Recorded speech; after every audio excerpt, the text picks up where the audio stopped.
Hello everyone, welcome back to the NPC Dungeon. Thank you so much for watching. I love all the wonderful comments I'm getting recently, and it's really gratifying to hear people tell me just how much these videos have been helping them, and it hasn't gone unnoticed. I really appreciate it, everyone. You're awesome, and I mean it. Before we get started today, I also want to say that I did just come back from a bit of a break, so this week's episodes might be a little on the shorter side as I ease myself back into it. But that isn't all bad. As you may have noticed, I'm trying something a little bit different with my shorts lately. I'm adding more visuals to them, so I hope you all like that as well. But anyway, that's it for announcements, so let's start the episode, and let's learn something.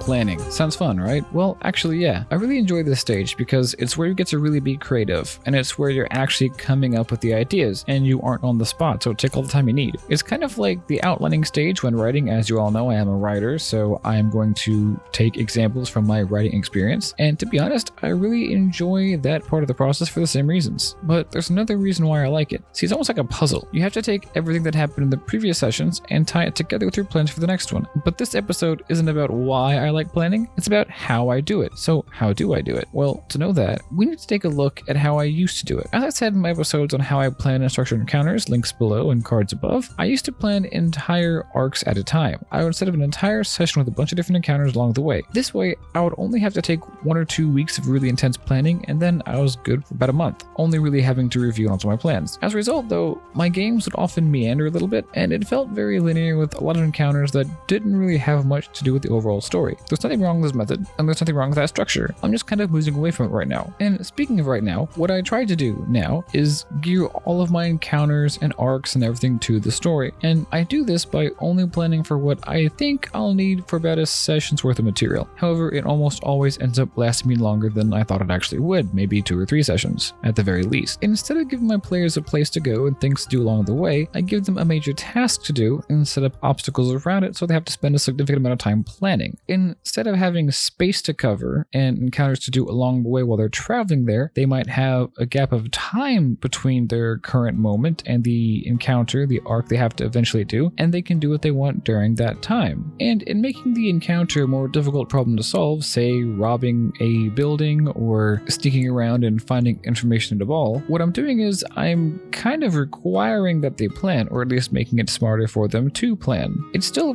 probably the same amount of planning, it's just more focused on a single, more intense, more complicated encounter instead of a bunch of more what were probably mediocre encounters. That's not to say that I don't still use that old format from time to time every now and then. I'm just expanding and generalizing how I do it, how I plan, and the kinds of encounters that I run. And instead of always using the setting as a starting point, as you know, location is very important to me, and I often use location as a point to build off from and use inspiration for my work. I try to look more at what's going on in the story as a jumping off point and take more inspiration from the setting. It's still a huge part of the process, I just don't rely on it as heavily as I used to anymore. As a result of all of this, my players are more encouraged to roleplay, they have a little bit more freedom, and with that more freedom, there is a little bit of a higher chance of them turning down the quest that I send them on, so I have to have some other quests ready. I make a point to work in little points in time where my players can learn about other things to do during this planning process. They may happen across an old friend or even an old enemy. Obviously, I think it's best to have whatever you make for them tie into their backstories and into the story in some way. Another implication of this technique is that I'll end up having 2 types, I guess, of planning sessions. One where I have to come up with and flesh out a whole new quest or arc, and another where I'm really just kind of reviewing. In the former, I'll be thinking about the game all week. It'll be in the back of my head almost all the time, every day. I'll be thinking about it while I'm in the shower. I'll be thinking about it while I'm driving to work. I'll be thinking about it while I'm eating breakfast. Just kind of there in the back of my head. And my planning time, usually a day or 2 before the sessions, is actually where I will sit down and write it down. For example, I may already have character ideas, but when I sit down to write, I'll record details about them, fill in blank spots that I might have missed, and generate stats wherever necessary. By the way, if you want to know more about how I do that, I'll leave a link below and some cards above to videos where I discuss NPCs. And it is also very important that I do write this stuff down. Not only will I probably forget it otherwise, but writing it down, like I said a second ago, kind of helps me find blank spots and empty spots that I either didn't think of before or completely forgot about. During this planning session, I'll try to do all of my major reviewing as well. I'll look back at what I've already made, whether it be NPCs, other arcs, items, encounters, or whatever, whatever, and see what needs to be updated